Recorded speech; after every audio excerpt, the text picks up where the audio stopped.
الحمد لله نحمده ونستعينه ونستغفره ونؤمن به ونتوكل عليه ونعوذ بالله من شرور أنفسنا ومن سيئات أعمالنا من يهدي الله فلا مضل له ومن يضلله فلا هادي له أشهد أن لا إله إلا الله وحده لا شريك له ونشهد أن سيدنا ومولانا محمدا عبده ورسوله أما بعد قال الله تعالى في القرآن المجيد أعوذ بالله من الشيطان الرجيم بسم الله الرحمن الرحيم ألف لام ميم ذلك الكتاب لا ريب فيه هدى للمتقين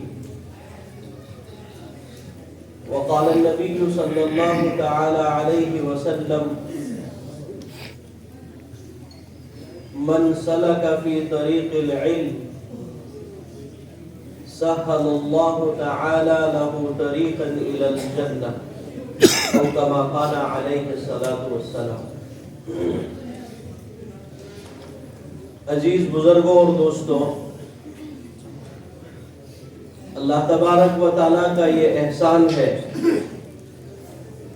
جس کے فضل اور کرم سے اس وقت ہمارا اور آپ کا جمع ہونا قرآن کی نسبت سے ہو رہا ہے. اللہ تبارک و تعالیٰ اس نسبت پر بار بار جڑنا نصیب فرمائے. اس امت کا جب دینی سفر شروع ہوا تھا، جس وقت ساری دنیا کفر اور شرک کے اندھیروں کے اندر سفر کر رہی تھی، انسانیت اپنے زندگی کے مقصد کو بھول چکی تھی، دنیا ہر طرح کی برائی کی آماجگاہ بن چکی تھی. اب اللہ تعالیٰ کو انسانیت پر رحم و کرم آیا. آسمانی نظام میں یہ طے ہوا کہ اب اس بھٹکتی انسانیت کو راستہ دکھانا ہے. اب مسائل میں الجھی ہوئی انسانیت کو راحت و آرام کے دنیا کی طرف سفر کرانا ہے. لوگوں کو دنیا اور آخرت کی عزتیں اور رفعتیں نصیب کرنی ہے. تو پہلی آواز جو آسمانوں سے اس امت کو سنائی گئی تھی، پہلی صدا جو اللہ رب العزت نے اپنے اس رحم کے اظہار کو کرتے ہوئے روئے زمین کی طرف بھیجی تھی، وہ صدا تھی اقرا. اقرا یہ اسلام کی بنیاد تھی، اس امت کا آغاز تھا، اور اس لفظ کے پیچھے ایسے اشارات تھے. ساری انسانیت کی ضرورتیں، انسانیت کے ملی اور انفرادی اور اجتماعی مسائل کے لیے، ان کو حل کرنے کے لیے، اپنی دنیا کو جنت نما بنانے کے لیے یہ آواز دی گئی تھی، اقرا، پڑھو. اہل علم حضرات نے ایک بحث اس کو بنایا ہے. علماء کے درمیان ایک مسئلہ ہے کہ کفر بڑا گناہ ہے یا جہالت بڑا گناہ ہے. اور یہ بحث ایسی بحث ہے کہ دونوں طرف کے علماء نے معرفت الآراء کتابیں لکھ ڈالی. بعض علماء کا کہنا ہے کہ کفر سے بڑا گناہ جہالت ہے، اس لیے کہ جہالت کے راستے سے ہی کفر آتا ہے. اس لیے ان کی ایک دلیل یہ بھی ہے، آسمان سے اللہ تبارک و تعالی نے جو پہلی ندا اس انسانیت اور خاص طور پر اس امت محمدیہ کو دی تھی، وہ آنا تو یہ چاہیے تھا آمین، ایمان لاؤ، لیکن یہ نہیں آیا. پہلی صدا اللہ تبارک و تعالی نے جو ہم اور آپ کو سنائی ہے وہ ہے اقرا بسم ربک الذی خلق. پڑھو، علم کے ساتھ اپنے تعلقات کو استوار کرو، علم کو اپنی زندگی کا امام بناؤ. آسمانی تعلیمات کو علم سمجھ کر اپنے عقل اور ذہن کے سارے دریچوں کو بند کرتے ہوئے